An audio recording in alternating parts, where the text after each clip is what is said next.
அம்மா இவ்வளோ இன்ட்ரெஸ்ட்டாக என்ன பண்ணிட்டு இருக்காங்கன்னு பார்க்குறீங்களா? வேற ஒன்றும் இல்லை, இன்னைக்கு எங்கள் வீட்டில் வந்து சப்பாத்தி காளான் கிரேவி அதை வந்து எப்படி பண்ணுறாங்கன்றத இந்த வீடியோவில் வந்து நான் வந்து ஃபுல்லாக காமிக்கிறேன். சப்பாத்திக்கு தான் வந்து மாவு வந்து பிசைச்சிட்டு இருக்காங்க.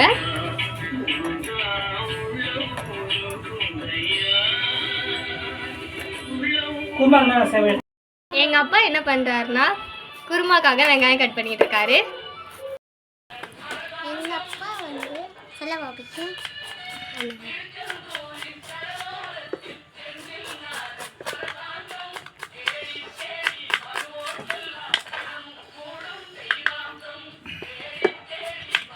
எங்கள் வீட்டில் எல்லாரையும் பற்றி சொல்லிட்டு எங்கள் வீட்டில் மெயின் பர்சனாக தான் இவங்க தான், பேர் சாகித்யலேகா. நாங்கள் எந்த வேலை பண்ணாலும் கூட வந்து நோண்டுறது தான் எங்களுக்கு வேலை.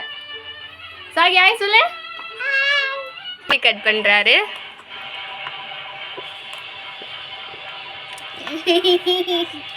தக்காளி வந்து பெருசாக கட் பண்ணிக்கிறாங்க, ஏன்னா வந்து தக்காளி வந்து அரைக்க போகிறாங்களாம்.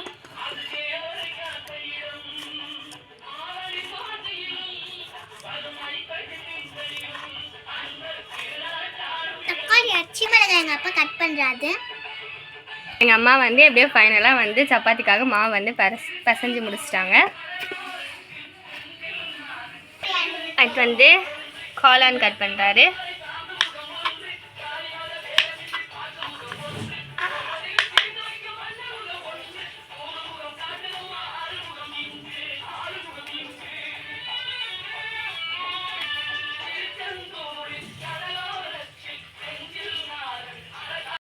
அப்பா வந்து சப்பாத்தி தட்டை வந்து ஸ்டார்ட் பண்ணிட்டாரு.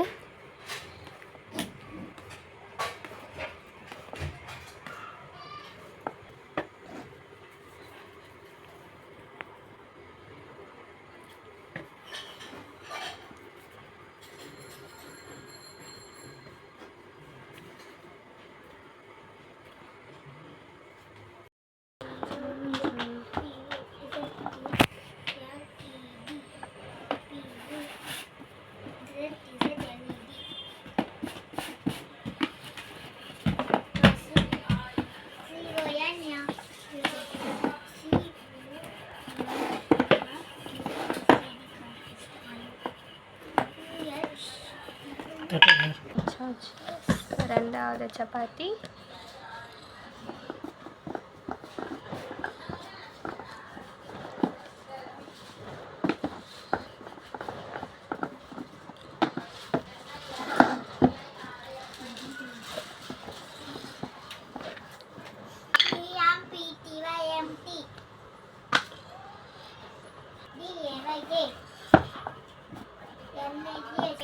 அதுக்குள்ளே என்ன படிக்க சவுண்ட் கேட்குதா? ரொம்ப சேட்டை தாங்காமல் எங்கள் அம்மா இவளை வந்து படிக்க சொல்லிட்டாங்க. இப்போது காளான் கிரேவி செய்ய வானல் வச்சிட்டாங்க. அதில் வந்து எண்ணெய் ஊற்றிக்கிறாங்க.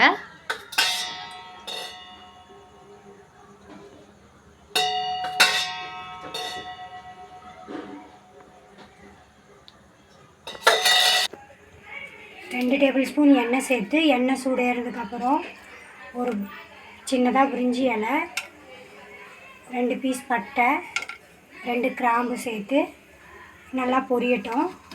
பொரிஞ்சதுக்கப்புறம் 2 பச்சை மிளகாய் காரத்துக்கு சேர்த்துக்கிறேன். பச்சை மிளகாய் ஓரளவுக்கு பொரிஞ்சதுக்கப்புறம் ஓரளவுக்கு நல்லா வதங்கினதுக்கப்புறம் சின்னதாக கட் பண்ணி வச்சுருந்தேன் 2 பெரிய வெங்காயம் சேர்த்துக்கிறேன்.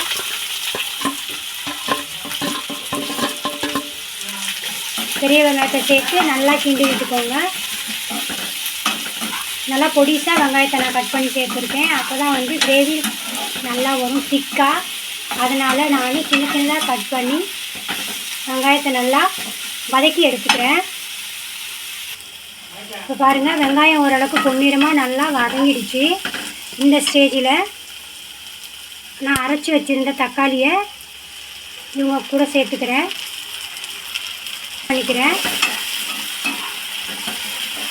வெங்காயம் தக்காளியோட பச்சை ஸ்மெல் போகிற வரைக்கும் நல்லா வதக்கிக்கோங்க.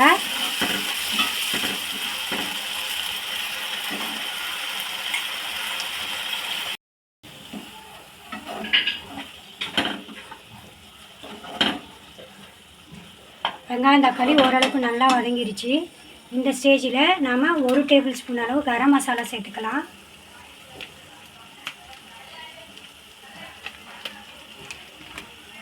சேர்த்துட்டு நல்லா மிக்ஸ் பண்ணிக்கோங்க.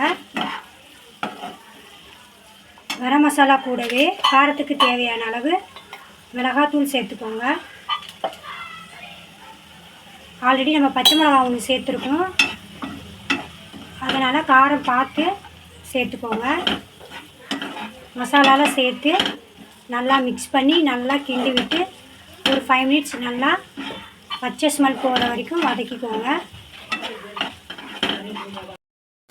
நம்ம இந்த ஸ்டேஜில் இஞ்சி பூண்டு பேஸ்ட்டு 1/2 ஸ்பூன் சேர்த்துக்கலாம்.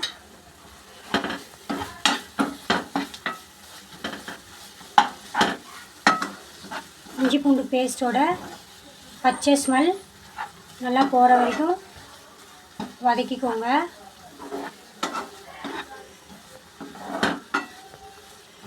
இஞ்சி பூண்டு பேஸ்ட்டோட பச்சை ஸ்மெல் போனதுக்கப்புறம் நம்ம இவங்க கூட காளான் சேர்த்துக்கலாம். பாருங்கள், வெங்காயம் தக்காளி இஞ்சி பூண்டு பேஸ்ட் எல்லாமே நல்லா வதங்கிருச்சு. அதனுடைய பச்சை ஸ்மெல்லும் போயிடுச்சு. இப்போ நம்ம இந்த ஸ்டேஜில் கட் பண்ணி வச்சுருந்த காளானை சேர்த்து நல்லா கிண்டி விட்டுக்கலாம்.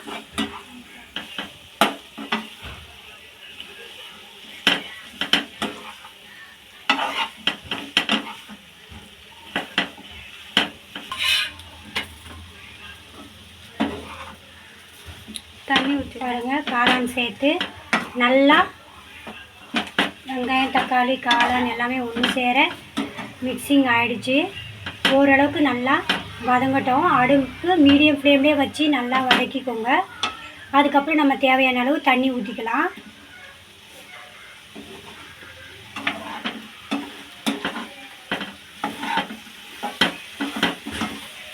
சிக்கன் மட்டன் டேஸ்டியே மிஞ்சிற அளவுக்கு இந்த கிரேவி நல்லா அட்டகாசமாக இருக்கும். பூரி சப்பாத்திக்கெல்லாம் நல்லா டேஸ்ட்டாகவே இருக்கும். நீங்களும் வீட்டில் இந்த மாதிரி ட்ரை பண்ணி பாருங்கள்.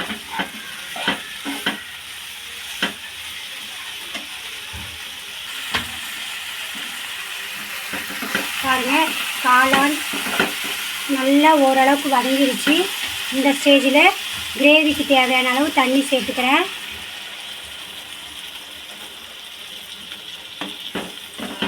தண்ணி சேர்த்து நல்லா கிண்டி விட்டுக்கலாம்.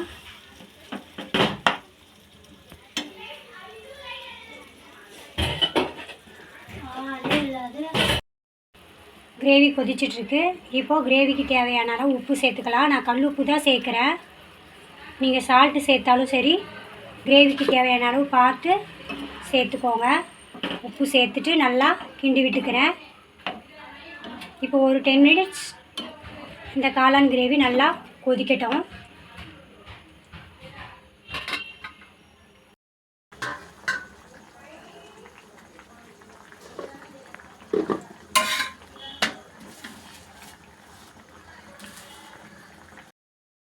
பாருங்கள், கிரேவி நல்லா கொதிச்சு ஓரளவுக்கு கெட்டியாக வந்துருச்சு. இப்போ அடுப்பை நம்ம மீடியம் ஃப்ளேம்லேயே வச்சு இன்னும் ஓரளவுக்கு நல்லா கெட்டியாகிற அளவுக்கு கொதிக்க வச்சு எடுத்துக்கலாம். அடுப்பு மீடியம் ஃப்ளேம்லேயே வச்சு கொதிக்க வச்சு எடுத்துக்கோங்க.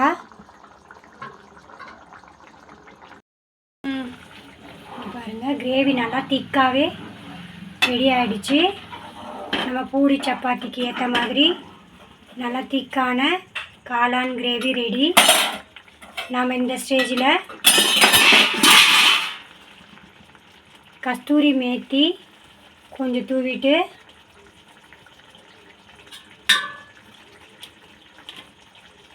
ஒரு ஸ்பூன் அளவு பட்டர் சேர்த்துக்கலாம். பட்டர் சேர்த்து நல்லா கிண்டி விட்டுக்கோங்க.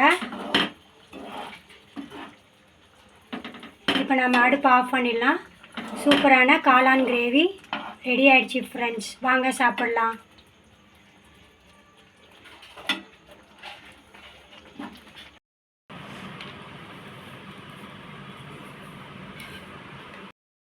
அவ்வளோதான் ஃப்ரெண்ட்ஸ், சூப்பரான நல்லா சாஃப்டான சப்பாத்தி ரெடி. அது கூடவே காளான் கிரேவியும் ரெடி ஆகிடுச்சு. நம்ம நீங்களும் வாங்க சாப்பிடலாம். சாப்பிட்டு பார்த்துட்டு டேஸ்ட் எப்படி இருக்குன்னு சொல்லுங்கள். உங்களுக்கு இந்த வீடியோ பிடிச்சிருந்தா லைக் பண்ணுங்கள், ஷேர் பண்ணுங்கள், கமெண்ட் பண்ணுங்கள். தேங்க்யூ, பாய். எங்கள் அம்மா வச்ச காளான் கிரேவி சூப்பராக இருந்தது ஃப்ரெண்ட்ஸ். உங்கள் வீட்டில் ட்ரை பண்ண மறக்காதீங்க. பாய். சாப்பிட்டு இதோட நம்ம வந்து நெக்ஸ்ட் வீடியோவில் சந்திப்போம்.